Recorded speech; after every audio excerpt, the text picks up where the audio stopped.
Bonjour, dans ce tutoriel numéro 1 d'accès à AutoCAD, la première chose que nous allons faire, c'est apprendre à configurer l'espace de travail tout en allant à l'essentiel et nous allons également apprendre à sauvegarder, enregistrer.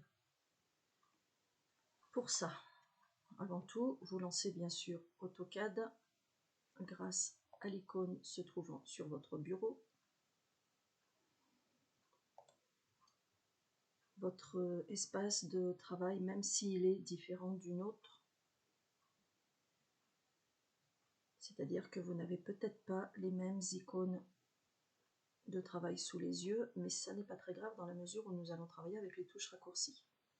Pour l'instant, nous allons configurer la page sur laquelle nous allons travailler. Pour ça, je préfère travailler sur une feuille blanche, mais après c'est le choix de chacun, parce que je ne suis pas du coup les carreaux de la page.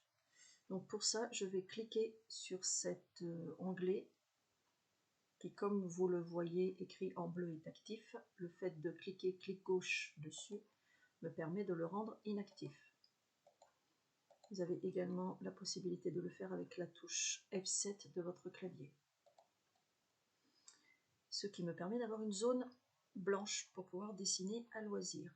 Ensuite, vous allez venir décocher le Snap Mode qui permet en fait de venir automatiquement s'accrocher à la grille de dessin. Donc là pareil, il est actif. Comme nous avons enlevé la grille de dessin, l'intérêt est de ne pas venir nous accrocher à la grille, ça risque de nous gêner. Donc soit F9 au clavier, soit on clique dessus pour le rendre inactif. Le fait qu'il soit inactif éteint l'icône. Clic gauche, ça s'allume, clic gauche, ça s'éteint. Autre icône dont nous allons nous servir régulièrement, mais qu'il faudra apprendre à éteindre en fonction du besoin ou allumer, c'est l'orthomode. Donc, par le biais de la touche clavier F8 ou en venant cliquer dessus, vous le rendez actif ou inactif. Les autres icônes de travail, nous verrons à quel moment nous pourrons en avoir besoin. Celle qui me paraît extrêmement importante pour l'instant, c'est l'accrochage aux objets. Donc celle-ci, assurez-vous qu'elle soit active, bien sûr, qu'elle soit allumée. Et dans le menu déroulant, assurez-vous que vous avez bien coché tous les points d'accrochage. Ça va être excessivement important pour la suite du travail. Ça va vous permettre de venir vous accrocher au centre d'un segment, aux extrémités de ce segment, au centre d'un cercle, etc., etc. Tout ça, ce sont des points d'accrochage excessivement importants. Donc il faut qu'ils soient tous cochés et bien sûr que la fonction soit active. Ensuite, je décoche celle-ci qui pour l'instant ne m'est pas d'utilité. Peut-être qu'en ouvrant votre AutoCAD, vous allez vous retrouver avec, donc je vais vous montrer, avec un fond d'écran, une zone de travail noire. Voilà, comme celle-ci. Alors pareil, pour plus d'aisance de travail, moi je préfère être sur une feuille blanche, comme si j'étais sur la table et crayon et papier. Mais si vous préférez travailler sur une zone noire, il n'y a aucune importance. À ce moment-là, clic droit. Tout en bas, vous allez chercher les options.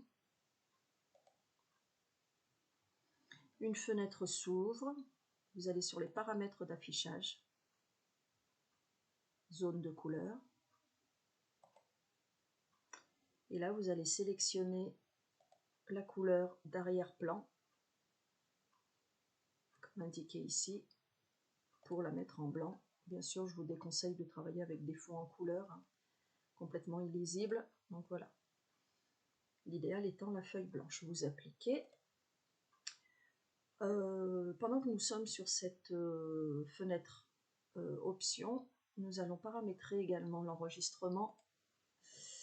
Pour cela, vous devez être configuré en enregistré sous AutoCAD 2018, par contre avec une extension, une terminaison DWG.